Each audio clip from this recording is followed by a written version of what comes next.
지난주에 거룩한 행위 또는 의식에 대한 마지막 말씀을 나눴습니다. 원래 계획대로라면 이제 오늘부터 거룩한 사람에 대한 내용으로 넘어가야 하는데 한편으로는 좀 한숨 돌린다는 의미도 있고, 또 다른 한편으로는 좀 이 내용이 좀 우리에게 꼭 필요하지 않을까 하는 생각이 들어서 오늘은 이와 관련된 좀 다른 주제, 하지만 아주 중요한 내용을 나누려고 합니다.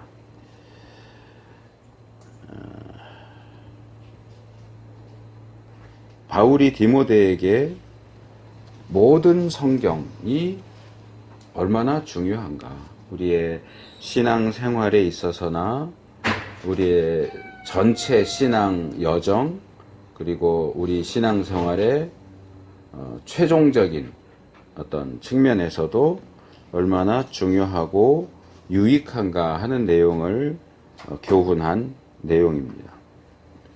제가 금요일날 카톡으로 이제 설교 제목과 예배 관련된 내용을 보내드렸는데, 거기 모든 성경의 유익에 대하여, 이게 이제 오늘 설교 제목이고요.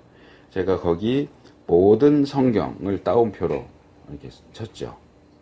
그래서 보통 이 디모데후서 3장 16절은 성경이 영감됐다라는 내용이라든가 성경으로부터 얻을 수 있는 유익 4가지, 이제 요런 것들 중심으로 말씀을 이제 목사님들이 하시는데, 오늘은 제가 뭐 그 부분도 잠깐 언급을 하겠지만, 오늘 설교의 초점은 모든 성경입니다. 모든 성경.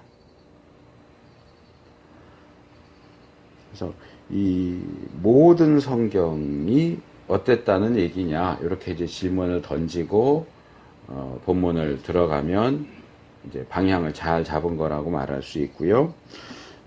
본문으로 들어가기 전에 먼저 이 16절, 지금 우리가 본문으로 삼은 이 16절과 17절이 전체적으로 어떻게 구성이 되어 있고, 그런 어떤 구조를 통해서 바울이 디모데에게 그리고 우리에게 말하고자 하는 바가 무엇인가 하는 것을 좀 전체적인 측면에서 먼저 살펴보는 것이 필요하겠다 생각이 듭니다. 우리가 보는 이 개역 성경을 통해서도 어느 정도는 파악이 가능하지만 헬라어 원문으로 보면 조금 달라요. 뭐 이건 언어의 차이 때문에 언어가 다르면 어순도 다르게 오고 이러다 보니까 이제 뭐 어쩔 수 없죠.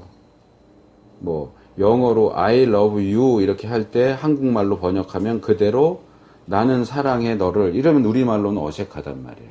나는 너를 사랑해 그러면 사랑해가 제일 뒤에 오지. 영어에서는 두 번째로 나왔는데, 중간에 나왔는데, 근데 언어가 다르면 언어의 구조가 다르고 언어의 단어의 순서가 다르고 이렇기 때문에 어쩔 수 없는 측면이기는 해요. 그러니까 뭐 우리 개역 성경의 한글 성경의 번역이 잘못됐다, 틀렸다 그런 얘기가 아니고, 이 헬라어 원문 성경을 참고할 때 좀 더 정확하게 본문이 말하는 바를 알 수 있겠다 하는 말씀이고요. 바울이 이 본문에서 기본적으로 관심을 가지는 것은 크게 둘로 나눌 수 있습니다. 하나는 모든 성경에 대한 관심이고, 두 번째로는 그 모든 성경이 가지는 어떤 특징, 성격, 이런 것들입니다. 이 모든 성경이 가지는 특징은 두 가지로 얘기할 수 있습니다. 둘 다 형용사로 되어 있는데, 우리 성경에는 형용사보다는 동사처럼 번역을 해놨어요. 첫째는 하나님의 감동으로 되었다. 모든 성경은 하나님의 감동으로 됐다. 둘째로는 유익하다. 그러니까 헬라어 원문 성경을 보면 모든 성경은 하나님의 감동으로 되었다, 그리고 유익하다, 이렇게 돼 있어요. 근데 우리 개역 성경은 하나님의 감동으로 된 것으로 그 다음에 그 네 가지가 나오죠. 뭐 교훈과 책망과 뭐 이렇게 하기에 유익하니 해갖고 이 두 개가 이렇게 멀리 떨어져 있어요. 그러니까 이거는 한국어의 특성상 어쩔 수 없어요. 그거는 그렇게 하지 않고 뭐 하나님의 감동으로 됐고 유익한데 뭐 이렇게 하면 조금 이 한국어 표현이 어색하기 때문에 어쩔 수 없지만 헬라어 원문을 보면 바울이 제시하는 모든 성경의 특징은 딱 두 가지 붙어 있어요. 하나님의 감동으로 되었다. 그리고 유익하다. 근데 이제 유익한 것이 어떤 부분에서 유익하냐라고 할 때 뒤에 이제 네 개가 따라 나오는 거죠.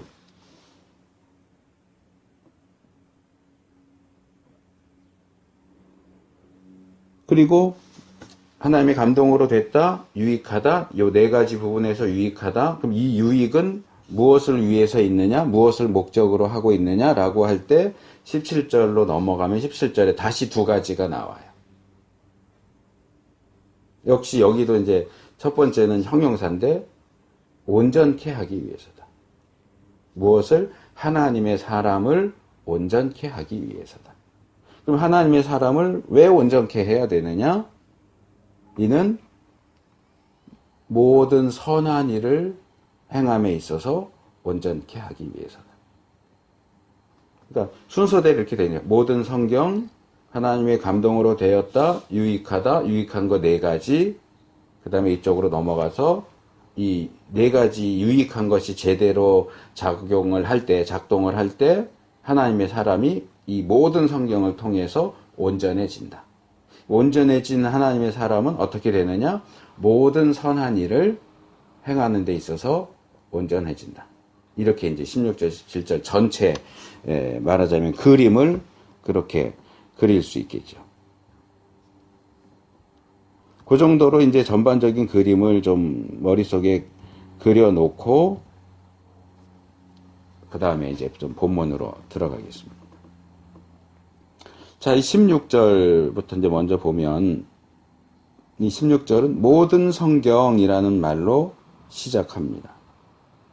이제 사전적인 의미를 먼저 좀 제시를 해드리면 이 모든이라고 번역된 이 단어는 우리가 한글로 모든이라고 할 때는 사실 이 단어 안에 그 의미가 다 들어가 있어요. 헬라어 단어나 한글 단어나 그 의미가 다 들어가 있지만 우리가 일반적으로 모든이라고 할 때는 한쪽으로 좀 치우쳐서 이해하고 사용하는 경향이 있어요. 그러니까 예를 들어서 여기 모여 있는 사람 모두 이렇게 하면 둘, 넷, 6명 지금 있는데 6명 모두 이런 이제 6명 전체 이런 의미로 이제 보통 얘기를 하게 되는데 그 안에는 사실은 어떤 의미가 또 있느냐면 6명 한 사람 한 사람 다 이런 의미가 있어요. 그러니까 이 모든이라고 번역된 이 헬라어 단어 안에는 가장 기본적으로 각각 그 다음에 모든 전체 전부 뭐 이런 의미가 있어요. 그러니까 모두 전체 전부 이럴 때는 다 묶어서 하나 이렇게 가는 거고 각각이라고 할 때는 그거 하나하나가 다 그렇다. 그러니까 6이면 6이 모여서 전체 하나가 된다. 이런 의미는 이제 모든 전체 전부 이런 의미에 가깝고요. 각각 그럴 때는 이렇게 뭉치지 않아도 합치지 않아도 한 사람 한 사람이 다 각각 한 개체로서의 특성을 다 가진다. 그런 의미. 그러니까 지금 모든 성경이라고 할 때는 우리는 모든 성경은 하나님의 감동으로 됐다라고 할 때 보통 뭘 떠올리냐 하면 우리가 가지고 있는 이 성경 전서 전체 성경 전서 성경책은 하나님의 감동으로 됐다. 이렇게 이제 이해하기가 쉬운데 틀리지 않아요. 그러니까 근데 그거는 50%라는 거죠. 성경책 이 한 권으로 우리가 가지고 다니는 이 성경책 한 권 모두가 하나님의 감동으로 했다. 그런 의미도 있지만 이 성경은 들어가 보면 구약과 신약으로 나누어져 있고, 구약은 37권으로 돼 있고 39권으로 돼 있고 신약은 27권으로 돼 있어요. 그러니까 이 66권의 성경 각 권, 창세기도, 출애굽기도, 레위기도, 마태복음도, 마가복음도, 누가복음도 다 하나님의 영감으로 되었다. 뭐 66권 성경 전체가 다 하나님의 영감으로 됐다고 얘기하는 거나, 창세기, 출애굽기, 레위기, 민수기 이렇게 한 권 한 권이 다 하나님의 영감으로 됐다 하는 거나 뭐가 달라? 결국은 같은 얘기잖아. 이럴 수 있는데, 제가 볼 때는 차이가 분명히 있어요.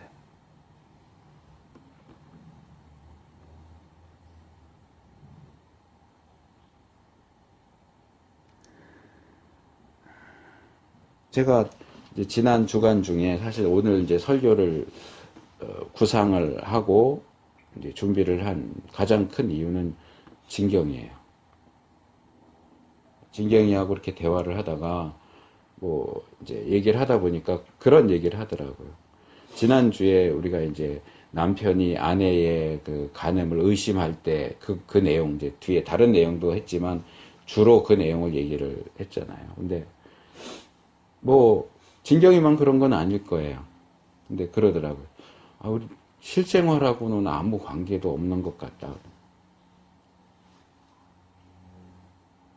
우리가 그리스도인으로서 실제 살아가는 데 있어서 그 남편이 아내를 의심해서 뭐 물에다가 흙 타가지고 뭐 글씨 쓴 거 거기다가 빨아가지고 먹게 하고, 이게 우리 실제 생활하고 무슨 관계가 있냐. 뭐 틀리지 않은 얘기예요. 저도 설교하는 중에 말씀을 드렸지만 그걸 오늘날 실제로 예수 믿는 남편이 같이 예수 믿는 아내인데 간음을 한 것 같다 의심할 때 실제로 뭐 그렇게 그걸 적용해서 하겠느냐, 그건 아니거든요. 그래서 이 부분에 대해서 우리가 이제 전체 거룩에 대한 설교에 한 3분의 2 정도 왔어요. 이제 주제로는 2개 남았어요. 하나님의 사람, 그러니까 거룩한 사람에 대한 내용을 지금 생각에는 한 5번 정도 하면 될 것 같고, 그 다음에 이제 마지막 남은 게 거룩하신 하나님. 이제 하나님의 자신에 대한 것도 있고, 뭐 천사에 대한 것도 있고, 하나님과 사람의 관계, 이 거룩으로 묶여진 관계, 그런 것들도 있는데, 그건 아직 몇 번 할지 제가 이렇게 정리를 안 했어요. 주제별로는 묶어놨지만 몇 번으로 할지는 제가 안 정해놨는데, 그래서 그 앞에 우리가 다룬 거는 4개인가 5개인가, 4개의 주제. 시간, 공간, 물건, 행동. 이렇게 4개를 해서 19번, 총 19번을 했고요. 이제 다음 주가 이제 거룩한 사람 처음 들어가는데 20번째. 그게 한 5번. 하나님에 대한 건 몇 번 나올지 모르겠어요. 그렇게 하면 일단 거룩에 대한 거의 한 350개가 넘는 이 구절들을 우리가 어쨌든 뭐 길게 하든 짧게 했든 이제 다 다루게 되는 건데, 이 거룩에 대한 주제를 이제 계속 우리가 하다 보니까 19주째 이렇게 하다 보니까 이제는 겹치는 내용들이 상당히 많이 나오잖아요. 겹치는 내용도 나오고 거룩이 들어간 단어들을 이렇게 다루다 보니까, 특별히 이 바로 전에 다뤘던 이 거룩한 행위, 의식에 대한 것은 신약은 별로 없고 거의 구약 말씀이죠. 제사에 대한 거, 뭐 제물을 남은 걸 어떻게 하냐, 뭐 이러다 보니까 그런 생각을 할 수도 있겠다 생각이 들더라고요. 우리는 제사도 안 드리는데 뭐 제물 뭐 어떻게 하는 거 우리가 굳이 알아서 뭐 해.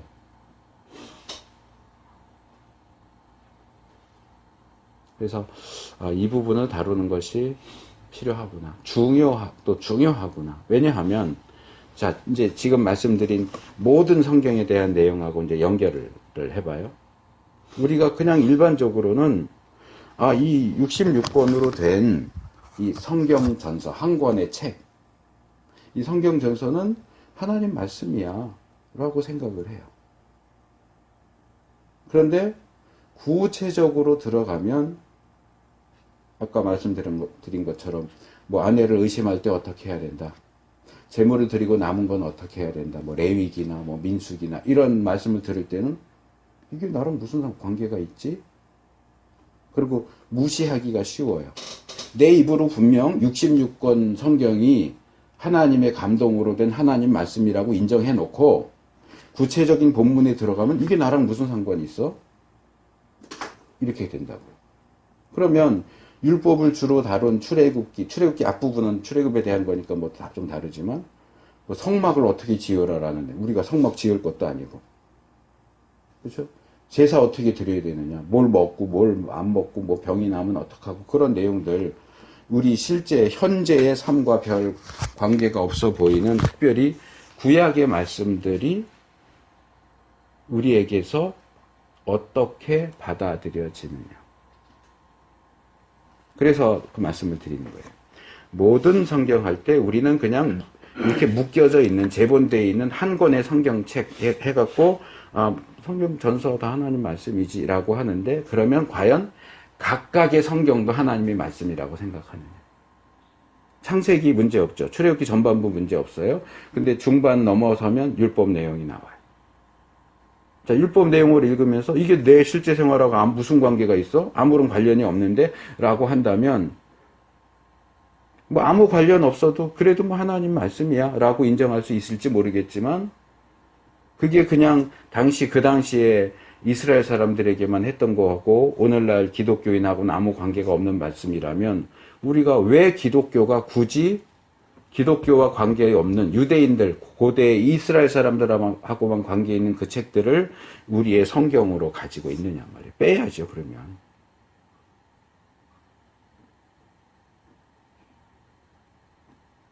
뭐 책을 빼기는 애매하면 내용 이렇게 봐가지고, 지난주 우리가 살펴본 것처럼 뭐 남편이 아내의 간음을 의심할 때 어떻게, 그런 내용 빼야죠. 뭐 아무 상관이 없잖아요.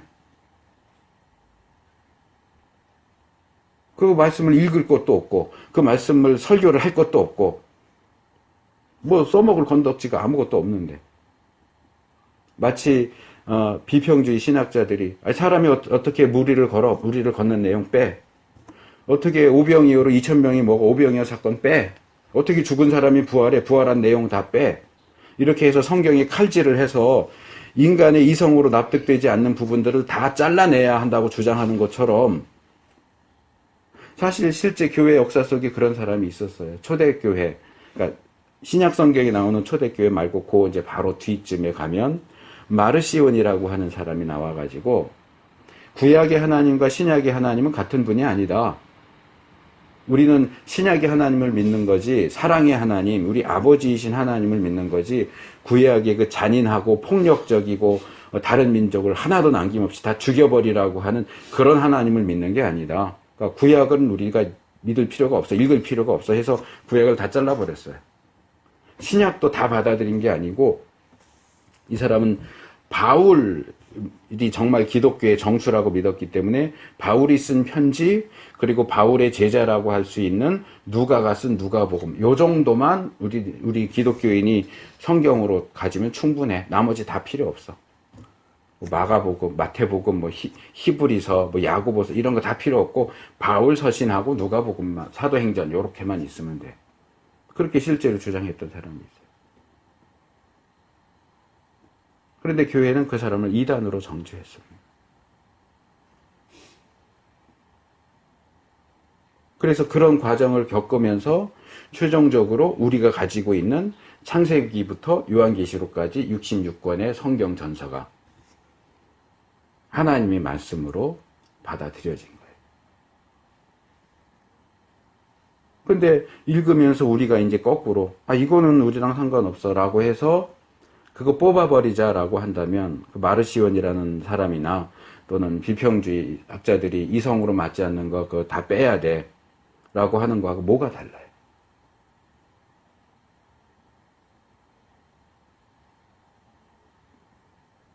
모든 성경은 66권 전체의 성경이 그럴 뿐만 아니라 나머지 50%는 창세기, 출애굽기, 레위기, 민수기, 신명기 이 각각의 책들도 역시 하나님의 감동으로 되었고, 그리고 유익합니다. 아무 관계가 없는 게 아니에요. 66권 전체 한 권짜리 성경도 하나님의 감동으로 되었고 유익하지만, 창세기, 출애굽기, 레위기, 민수기 각각의 책들도 하나님의 감동으로 되었고 유익합니다. 제사 드리는 내용, 우리가 지금 제사를 드리진 않지만 레위기 1장에서 7장까지의 제사와 관련된 내용, 하나님의 감동으로 되었고 오늘날 우리에게 유익한 내용입니다. 그것을 통해서 교훈과 책망과 바르게 함과 의로 교육하는 그 일을 다 할 수 있도록 유익한 책입니다. 그래서 우리의 그 생각이 둘로 나눠져 있는 거예요. 그냥 성경 전서라고 할 때는 하나님 감동으로 됐어? 유익해. 여기엔 전혀 브레이크를 안 거는데 각 권으로 들어가면 어떤 책은 마치 하나님의 감동으로 된 것이 아닌 것처럼 어떤 책의 어떤 부분은 전혀 우리에게 유익이 안 되는 것처럼 반응한단 말이에요. 그건 잘못된 거예요. 그래서 제가 아까 말씀드린 것처럼 모든 성경이요. 66권 전체로서의 성경, 그리고 한 권 한 권으로서의 성경은 하나님의 감동으로 되었고 하나님의 말씀이고 쉽게 말하면 그리고 우리의 유익을 위한 겁니다. 근데 이게 이제 제가 보면서 그 생각을 했어요. 모든 성경은 하나님의 감동으로 된 것으로 유익하다 이렇게 하면 그냥 하나님의 감동으로 되었다, 유익하다 이렇게 이제 보통 두 개의 항목으로 얘기하는데 이것을 다르게 읽을 수도 있겠다라는 생각을 했어요. 그게 이제 카이라고 하는 헬라어 이제 그리고 엔드, 영어로 치면 엔드에 해당되는 접속사가 있거든요. 하나님의 감동으로 되었다, 엔드, 유익하다인데 이 엔드가 카이가 여러 의미가 되거든요. 이게 병렬 또는 나열 의미로 보면 그냥 첫째 하나님의 감동으로 됐다, 둘째 유익하다 이렇게 갈 수 있는데 이게 만약에 인과로 묶여진다면 이렇게 되죠. 하나님의 감동으로 되었다, 그래서 유익하다. 저는 상당히 가능성이 높다고 생각을 해요. 하나님께서 어떤 책들을 그 당시에도 여러 사람들이 여러 종류의 책들을 썼겠죠. 그런데 그 중에서 어떤 책들은 영감을 하셨어요. 왜 그 책들을 영감하셨느냐? 우리에게 유익을 주기 위해서요. 물론 영감되지 않은 책들도 우리에게 유익이 됩니다. 뭐 그리스도를 본받아라든지 고전이지만 뭐 요즘 나오는 책들 중에서도 현대의 저자들이 쓰는 책들 중에도 유익한 책들 많이 있어요. 그런데 문제는 그것은 영감된 책은 아니에요. 하나님 말씀은 아니에요. 참 좋은 내용을 담고 있어도 영감된 것이 아니면 우리가 성경에 포함시키지 않아요. 찬송가는 그렇지 않아요. 그러니까 매번 이렇게 새로운 찬송이 나올 때 어떤 찬송은 빠지고 어떤 찬송은 들어가고 하잖아요. 우리가 이제 그냥 개역 성경을 쓰다 보니까 예전 찬송가도 그냥 쓰지만 이제 새로운 찬송가가 이제 찬송 개수도 많이 들어가고 복음성가도 많이 들어갔어요. 그래서 지난번에 이제 제가 강의하는 학교 학생들끼리 무슨 얘기 하다가 그러더라고요. 요즘 새로 온 그 찬송가에는 좋은 곡이 참 많아. 복음성가 즐겨 부르고 문제 없는 찬송들은 다 거기다 집어넣기 때문에 이제 옛날 거는 찬송가 책 따로 복음성가 책 따로 봐야 되는데 이제 새로 나온 찬송가는 찬송가도 들어있고 복음성가도 들어있으니까 그냥 그거 한 권으로 다 커버가 된다는 거죠. 왜? 찬송가는 영감된 게 아니기 때문에 그래요. 정말 고귀한 신앙의 고백이 들어가 있고 이럼에도 불구하고 영감된 건 아니기 때문에 넣었다 뺐다 해도 아무 상관이 없어요. 그런데 영감된 하나님 말씀을 넣었다 뺐다 하면 안 돼요. 신명기에도 나오고 요한계시록에도 나오고 몇 군데 나오지만 여기에 더하지 마라. 그러면 재앙을 더할 것이다. 여기서 빼지 마라. 네 이름을 생명책에서 뺄 것이다. 이래요. 어떻게 보면 지금 말씀드린 중세의 토마스 아퀴나스라고 한 토마스 아퀴나스가 아니지 갑자기 토마스 아켄피스라는 사람이 수도사가 쓴 그리스도를 본받아 이런 책은 정말 흠잡을 데가 없이 좋은 책이지만 그거 성경에 넣읍시다. 요한계시록 뒤에다 넣읍시다. 그리스도를 본받아 넣읍시다. 아니요, 안 돼요. 그건 성경에 더하는 것이 돼요. 뭐 성경에서 빼는 건 아까도 제가 말씀을 드린 그런 케이스죠. 이해 안 되는 거 빼. 뭐 우리 실제 생활과 관계 안 되는 거 빼. 아니요, 빼면 안 돼요. 모든 성경 66권 모두, 그리고 한 권 한 권 모두, 거기 들어가 있는 모든 내용이 다 하나님의 영감으로 됐어요. 이건 사람이 터치할 수 있는 영역이 아니에요. 근데 왜 그렇게 하나님이 이 66권 성경을 우리 이제 그 정경이라고도 부르는데 정경으로 주셨느냐? 우리를 유익하게 하기 위해서다. 바울이 역시 디모데에게 했던 얘기지만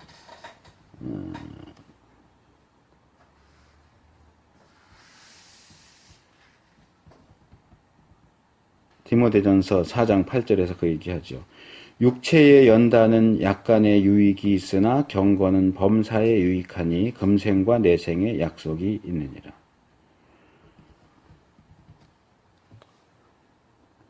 뭐 운동선수든지 아니면 운동선수가 아니라 보통 사람이라도 저는 좀 우리 한국 사회는 지나치지 않은가라는 생각을 하기는 하지만 자, 운동하는 거 분명히 유익해요. 너무 거기 매달려서 좀 문제가 있다라고 생각을 하지만 바울이 말하는 것처럼 몸을 움직여서 운동하는 거 유익은 있어요. 그런데 그 유익은 약간의 유익이에요. 그런데 경건은 우리 신앙생활에 있어서의 훈련과 연습은 범사에 유익하대요. 이 세상에서뿐만 아니라 오는 세상, 하나님 나라에서도 유익하대요.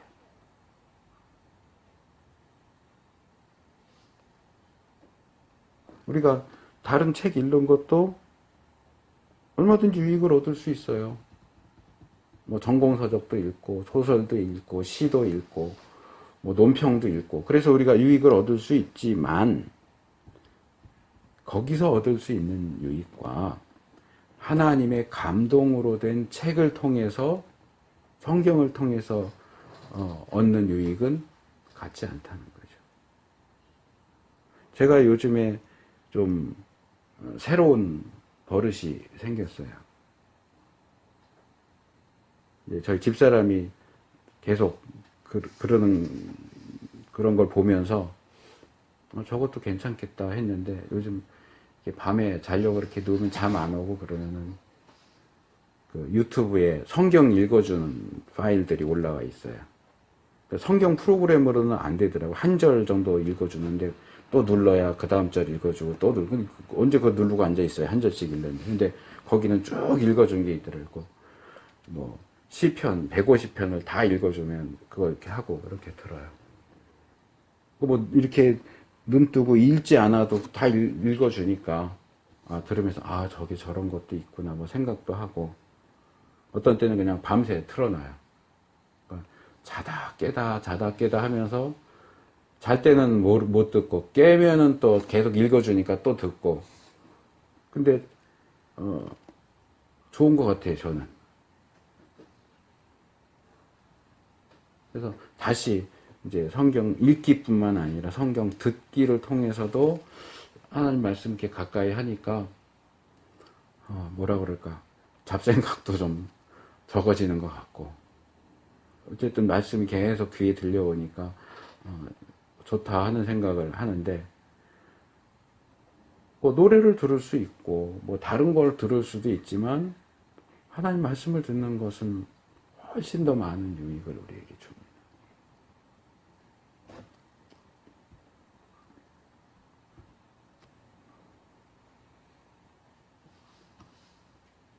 그래서 우리가 이 모든 성경을 하나님의 말씀으로 받아야 한다라고 하는 것과 함께 또 하나 말씀드릴 것은 사실 이 바울이 디모데에게 지금 이야기하는 이 모든 성경이라고 하는 이 표현은 물론 확대시켜서 우리가 가진 66권의 성경을 가리키는 것이기도 해요. 근데 그건 사실상 확대시켜야만 가능해요. 왜냐하면 바울이 디모데에게 이 편지를 쓸 당시에는 신약 성경이 없었어요.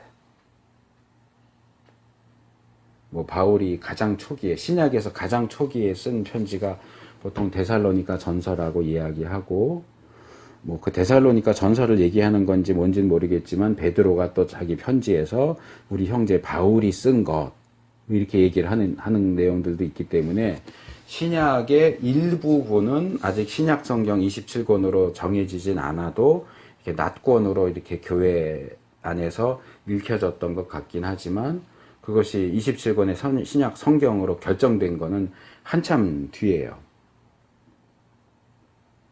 그렇기 때문에 여기서 바울이 디모데에게 말하는 모든 성경은 사실상 구약 성경이에요.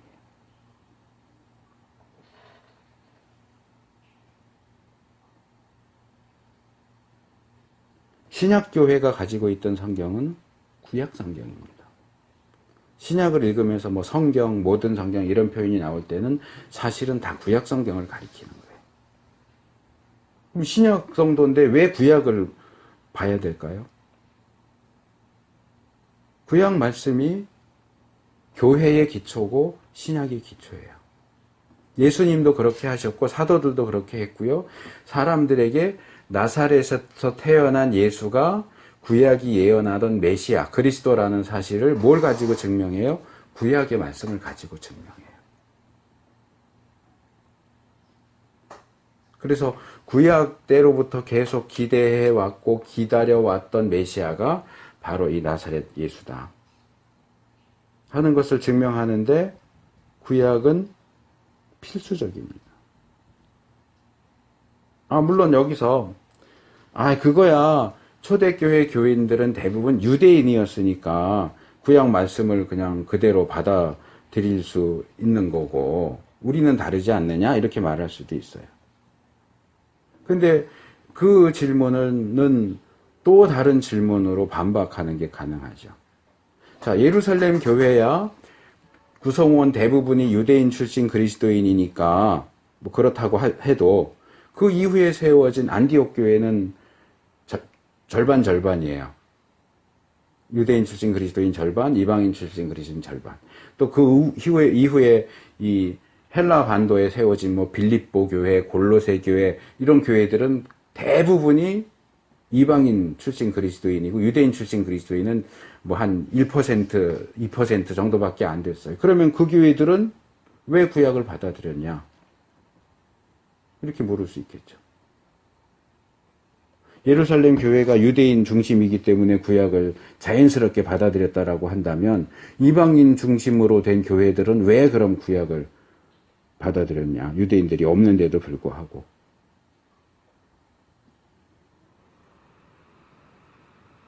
왜 교회는 구약은 필요 없고 신약이면 충분하다라고 주장하는 아까 말한 마르시온 같은 사람들을 이단이라고 정죄했을까요?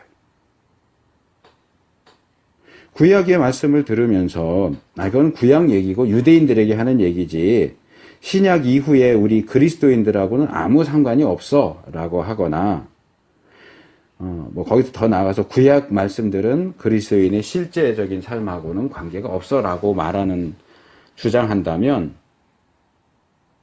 그건 정통 기독교 신앙하고 안 맞아요. 정통 기독교가 이단으로 정죄한 사상하고 같아요. 그러면 여기서 이제 또다시 그러면 우리가 오늘날 구약을 읽으면서 구약에 있는 내용들을 그대로 다 하라는 얘기냐라고 질문을 할 수 있는데 물론 그건 아닙니다. 우리는 이 부분에서 이제 신학의 도움을 받아야 돼요. 특별히 구약을 다루는 구약학에서는 이 문제를 제가 이제 지나치듯이 언급한 적이 있긴 한데 율법의 연속성과 불연속성이라고 하는 것으로 문제를 해결합니다. 사실은 뭐 율법만이 아니라 구약 전체가 그런데 구약에 있는 내용 가운데는 불연속적인 부분이 있어요. 그러니까 구약에서는 행해졌지만 신약이나 오늘날에는 하지 않아도 되는 부분이 있어요. 그러니까 동물을 잡아서 제사를 드린다거나, 뭐 제사 드리는 건 신약에서도 행해지긴 했죠. 근데 이제 신약 이후 이렇게 말해야 되겠네요. 또는 지난주에 살펴본 것처럼 뭐 남편이 아내를 의심할 경우에 하는 그 질투의 소재 이런 거 안 해요. 그거 불연속적이에요. 하지만 불연속적인 부분만 있는 게 아니고 연속적인 부분도 있다.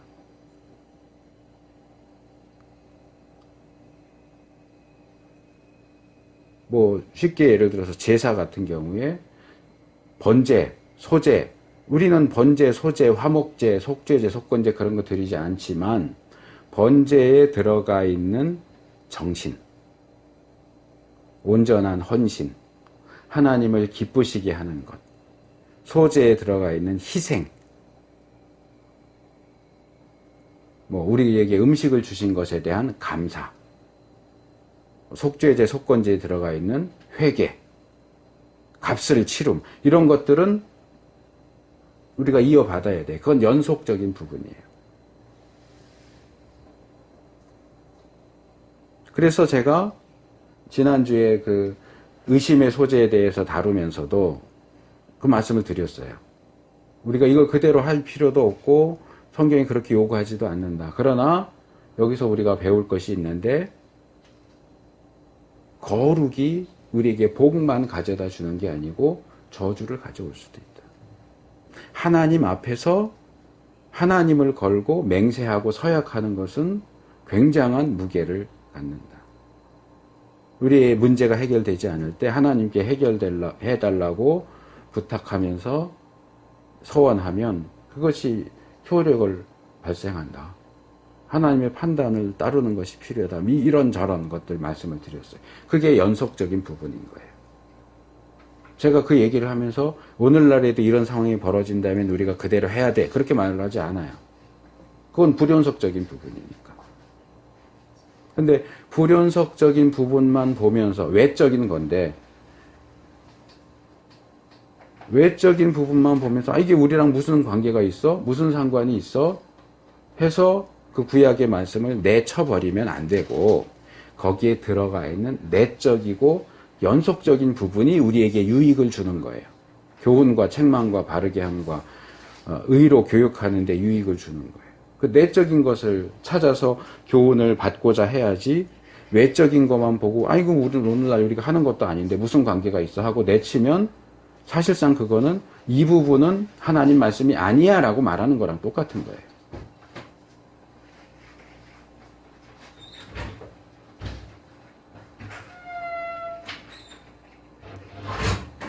그래서 제가 계속 요즘 이제 의식이니까 계속 강조해서 말씀드리는 것 중에 하나가 예배예요. 우리가 하나님 앞에 나아갈 때 하나님 예배할 때 어떻게 해야 되느냐. 딴 거 하지 마라. 하나님께만 집중해라. 찬송할 때 찬송하고 기도할 때 기도하고 말씀 들을 땐 말씀 듣고 찬송할 땐 성경 보고 기도할 땐 두리번거리고 말씀 들을 때는 딴짓하고 딴 생각하고 그러지 말고 하나님께 집중해서 예배 드려라. 그럼 그게 실제적인 거 아닌가요? 딴짓하면서 이게 뭐 실제적인 건 없어 라고 하면서 그러고 있으면 뭐가 도대체 실제적인 거예요?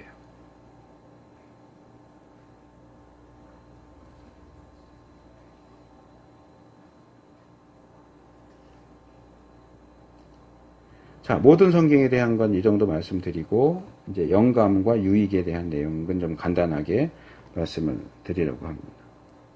자, 영감이 됐다라고 하는 것은 이 하나님의 감동으로 됐다고. 그 원어를 보면 하나님이 숨을 불어 넣으셨다 그 말하는 말이에요. 하나님의 입김이 쏘여졌다.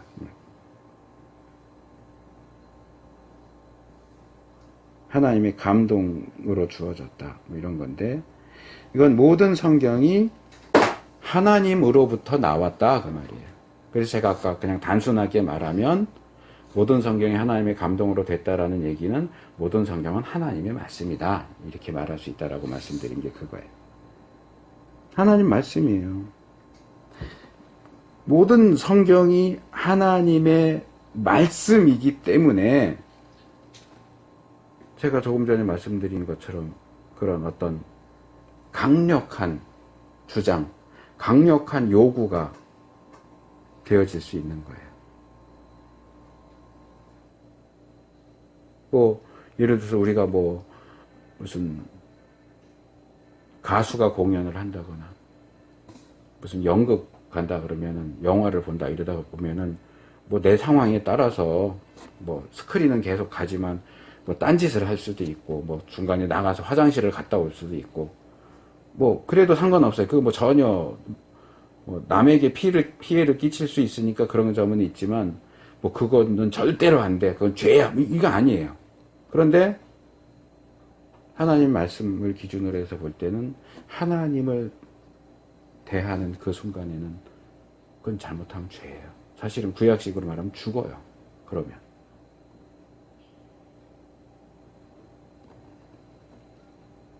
그렇기 때문에 성경은 하나님의 말씀이기 때문에 이 성경의 권위를 주장하는 것은 당연한 일이고 중요한 거예요.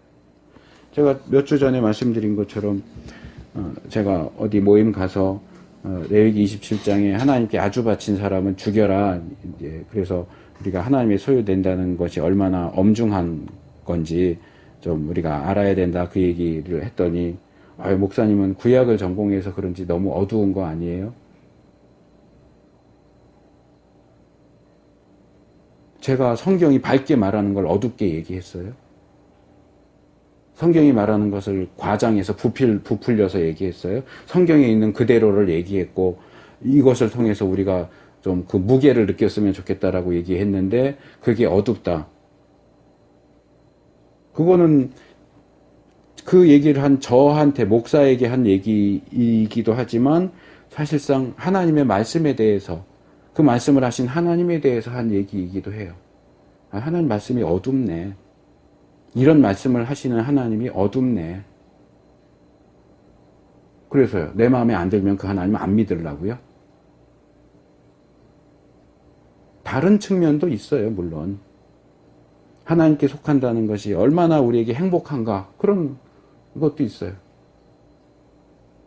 그럼 그건 그거대로 인정하고 무거운 건 무거운 거대로 인정하고 그러면 되는데 무거운 거는 아유 어둡네.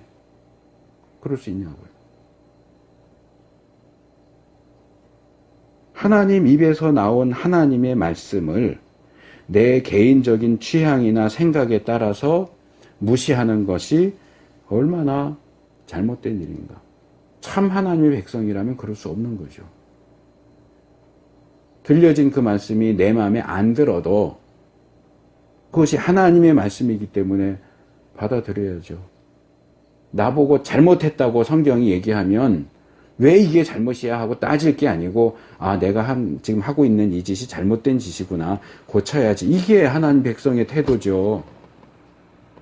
이런 걸 갖고 하나님 깐깐하기도 하셔. 이런 건 그냥 넘어가도 되는 거지. 자기가 하나님이에요?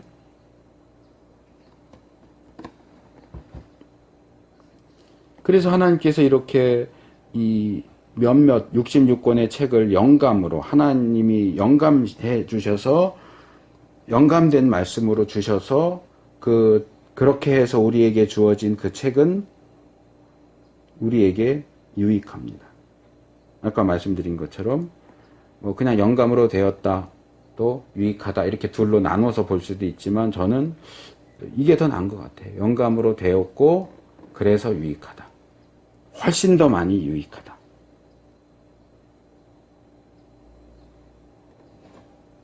그리고 시간 관계상 자세하게는 말씀드리기 어렵지만 그 유익은 4가지 방향으로 나타납니다. 간략하게 말씀드리면 첫 번째는 교훈입니다. 이 교훈은 가르침 그런 뜻이에요. 가르침, 교육, 교훈, 학문, 교리도 가르쳐요. 그래서 모든 성경은 하나님의 백성 또는 그리스도인들을 하나님의 백성답게 그리스도인답게 만들기 위한 교육의 필수적인 요소다. 우리가 뭘 믿어야 되는지, 우리가 뭘 하면 되는지, 우리가 뭘 하면 안 되는지, 어떤 생각이 올바른 생각이고 어떤 생각이 잘못된 생각인지 그 모든 것의 기준이 모든 성경 하나님의 말씀이에요. 그 말씀으로부터 교육을 받아야 돼요. 내가 말씀을 가르치려고 하지 말고 말씀이 나를 가르치게 해야 돼요.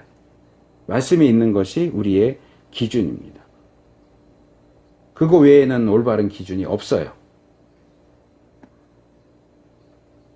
제가 정말 안타깝고 그런 생각을 하는 것 중에 하나가,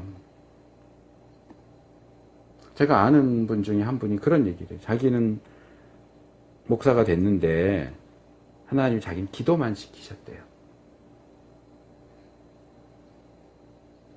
그러니까 공부도 정규 학교가 아니고 그냥 제가 강의하는 그런 이제 군소신학에서 했는데 공부도 이제 열심히 안 한 것 같아요. 그래서 뭐 같이 얘기하다가 뭐 기본적으로 신학을 했다고 하면 기본적으로 알아야 되는 내용을 이렇게 물어봐도 모른대요.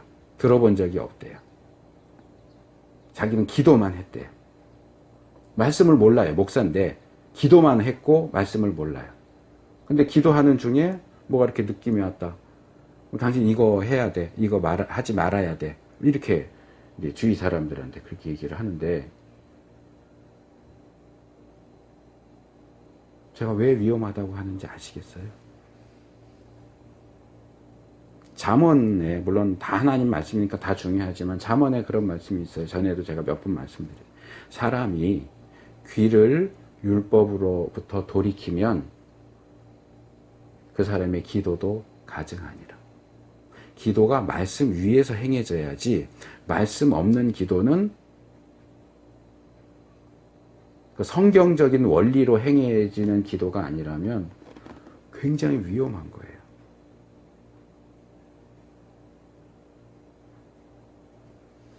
말씀의 기초가 전혀 없어요. 근데 기도만 한대요. 내가 기도했더니, 집사님, 이분 만나지 마세요. 내가 기도했더니 하나님이 그 이분 안 좋다 그러네. 무슨 근거예요? 그냥 자기의 기도가 근거인데, 그 기도에서 나온 그게 하나님이 주신 건지 내 생각인지 판단할 수 있는 기준이 없어요.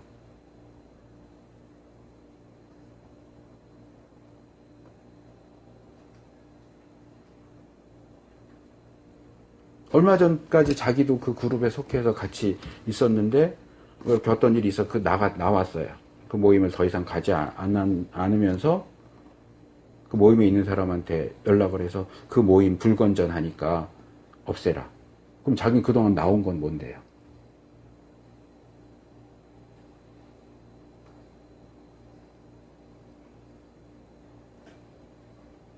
얼마나 황당무계한지 몰라요. 그래서 말씀의 기초가 없으면 기도도 굉장히 위험한 것이 될 수 있어요. 거기 가증하니라 할 때 그 가증하다는 것은 구약에서 주로 우상 숭배를 가리키는 거거든요. 교회 다니는 사람인데 말씀은 전혀 무시하고 난 오로지 기도, 나는 기도파야. 오로지 기도. 그러면 그 기도가 성경이 말하는 하나님께 기도하는 건지 어디 잡신한테 기도하는 건지 알 수가 없게 된단 말이에요. 그래서 이런 부분에 있어서 교육은 필요해요. 그리고 이제 제가 주변에 종종 듣는 얘기지만, 뭐 성도들이 신학이 뭐가 필요해? 신학은 다 사람들이 만든 거잖아. 아니요. 여기 이 교훈이라고 하는 이 단어에는 교리를 가리키는 의미도 들어가 있어요. 교리는 사람이 만든 게 아니고 성경에 있는 내용을 주제별로 분류한 거예요. 그래서 어떤 주장이 되든지 다 성경에 그 근거를 놓고 성경 어디에 이렇게 돼 있기 때문에 이렇다. 하나님은 사랑이시다. 요한일서 몇 장 몇 절에 하나님 사랑이라고 돼 있기 때문에 하나님은 사랑이시다. 이렇게 가는 거지. 뭐 혼자 이러고 하늘 쳐다보고 끙끙거리고 생각하다가 그런 책 제목도 있네. 하나님은 재즈야. 그럼 그게 도대체 어디서 나온 거냔 말이에요. 교리라고 하는 건 그런 식으로 만들어지는 게 아니에요. 둘째, 책망. 이 책망은 논박, 반박, 비난, 책망이에요. 제가 지금 말씀 없는 기도가 위험합니다. 이런 얘기하는 게 논박이고 비난일 수도 있고 반박일 수도 있고 책망일 수도 있고. 이 바르지 못한 신앙과 삶에 대해서 논박하고 책망하는 거예요. 그것이 옳은지 그른지 맞는지 틀리는지 판단하는 기준도 역시 성경이고 성경의 가르침에 맞지 않는 것이 있다면 당연히 책망받아야 하고 반박되고 논박의 대상이 됩니다. 성경이 틀렸다고 그거 틀렸어라고 성경이 얘기하는데 그게 왜 틀렸어? 안 틀렸어? 이러는 사람은 하나님 사람 아니에요. 내 생각과 내 경험과 내 지식과 그런 것들을 기초로 삼아서 성경이 분명하게 아니요라고 하는 것에 대해서 그게 아니요가 아니고 예일 수도 있고 뭐 글쎄요일 수도 있고 그렇지. 그러면 그 사람은 성경을 하나님의 말씀으로 받아들이지 않는 사람이에요. 그리스도인이 아니에요. 셋째, 바르게 함. 이 바르게 함이라고 하는 것은 다시 정돈한다, 교정한다, 회복한다, 갱생한다, 삶이나 성격을 개선한다 그런 뜻이에요. 이건 바로 앞에 나온 책망과 반박 이후에 그 잘못된 것을 바로잡는 역할도 역시 성경이 하는 역할이다. 성경이 주는 유익이다. 어디에서 잘못됐는지, 어디로 방향을 틀어야 되는지, 어떻게 해야 제자리로 돌아올 수 있는지 그것도 역시 성경적으로 해야 돼요. 성경이 가르치는 원리에 따라야 돼요.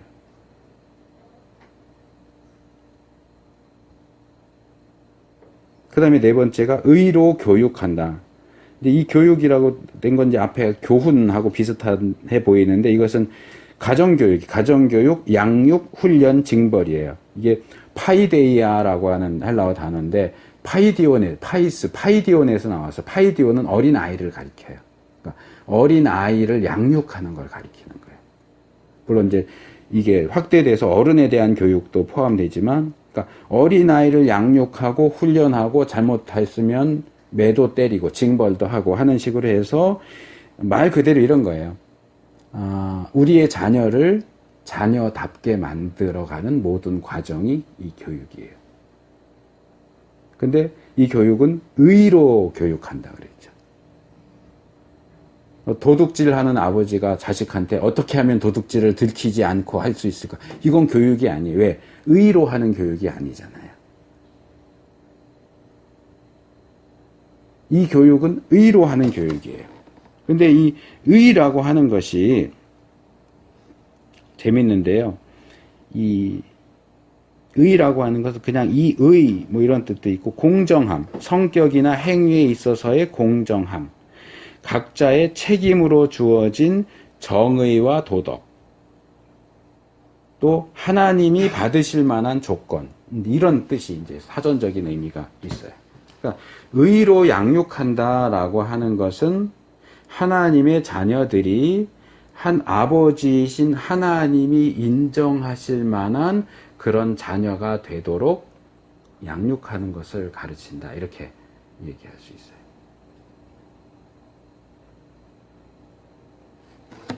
그러니까 말씀을 통해서 우리가 누군지, 우리가 뭘 믿어야 하는지, 어떻게 해야 되는지를 가르침을 받고, 잘못된 길로 갔을 때는 책망과 비난과 논박을 당해야 하고, 또 그 자리에서 다시 올바른 길로 오기 위해서 바르게 하고 교정을 받아야 되고, 그 다음에는 그 바른 길, 의로운 길 안에서 하나님이 원하시는 그 방향으로 계속 나오도록 훈련되어야 하는 거예요. 이 모든 일들을 성경이 해요.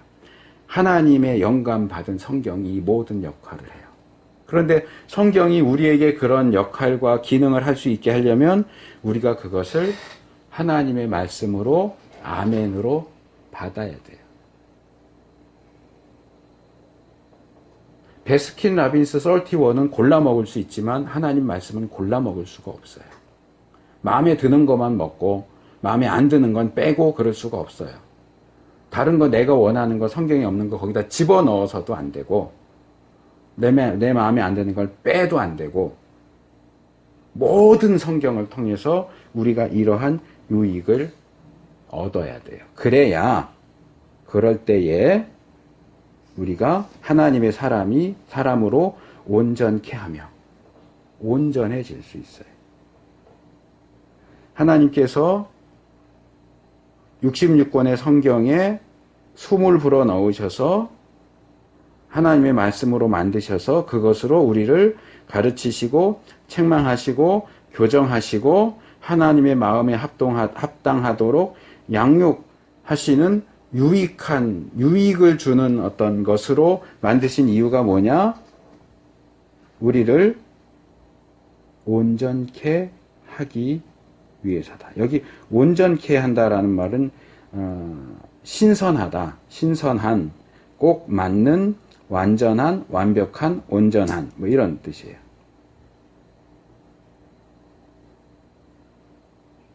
근데 여기 이제 꼭 맞는 이런 의미는 조금 전에 설명드린 하나님이 받으실 만한 조건 요것하고 상당히 비슷한 의미가 되겠죠. 그러니까 우리가 하나님의 사람으로 온전하게 된다 하는 얘기는 하나님의 사람으로서 하나님 마음에 딱 드는 사람이 된다 그런 말이에요. 100% 완전해진다 그런 의미라기보다는 하나님의 마음에 드는 사람. 하나님이 우리를 볼 때 아 그래 너는 됐어 이렇게 하실 수 있는 그런 존재가 된다는 거예요. 뭐가요? 하나님의 말씀이 우리를 그렇게 만들어요. 교훈과 책망과 바르게 함과 의로 교육하는 그 과정, 교훈하는 그 과정을 통해서 우리를 하나님이 끄떡끄떡 하실 만한 존재로 만들어 준다. 그리고 그렇게 될 때 부수적으로 우리는 하나님이 원하시는 선한 일을, 그것도 모든 선한 일을 행하기에 온전케 되는. 근데 이 부분은 개역 번역이 좀 잘못됐어요. 여기 둘 다 온전케잖아요. 하나님의 사람을 온전케 하고 모든 선한 일을 행하기에 온전케 그랬는데 여기에 사용된 단어가 다른 단어예요. 그러니까 첫 번째 나온 단어는 온전케라고 번역해도 괜찮은데 뒤에 모든 선한 일을 행하기에 온전케 한다라고 할 때 이 온전케 한다라는 단어는 다른 단어고 마친다, 완성한다, 완료한다 그런 뜻이에요. 끝낸다. 어떤 일을 시작했잖아요. 그럼 그것을 끝까지 완벽하게 마친다, 끝낸다 그런 뜻이에요. 이거는. 근데 왜 이걸 다른 단어가 사용됐는데 똑같이 온전케로 번역을 했는지 모르겠어요. 그러니까 모든 선한 일을 끝까지 완전히 마치도록 한다. 그렇게 해야 올바른 번역이에요. 그래서 이 성경을 통해서 유익을 받아서 우리가 하나님이 끄떡끄떡 인정해 주실 만한 사람이 되고 그래서 우리에게 주어진 사명 이렇게 바꿔 말할 수 있을 것 같아요. 모든 선한 일은 우리가 이 땅에서 사는 동안 해야 하는 그 사명을 끝마칠 수 있도록 우리가 온전해지지 않으면 하다가 포기하고 하다가 도대체 이딴 건 왜 해? 마치 포로에서 귀환한 이스라엘 백성이 성전 재건하겠다고 기초 쌓다가 그만두고 뭐 상당히 오랜 기간 한 100년 정도 이렇게 그냥 내팽겨 쳤던 것처럼 하나님 위해서 뭐 합시다 으쌰으쌰 해놓고 시작은 해놓고 아유 힘들어 좀 쉬자 그만하자 아 이런 거 뭐하러 해? 이렇게 되면 안 된단 말이에요. 하나님 우리에게 소원을 주시고 이걸 하도록 이렇게 하셨으면 그래서 그 일을 시작했으면 끝까지 가야 돼요. 이게 여기서 얘기하는 의미예요.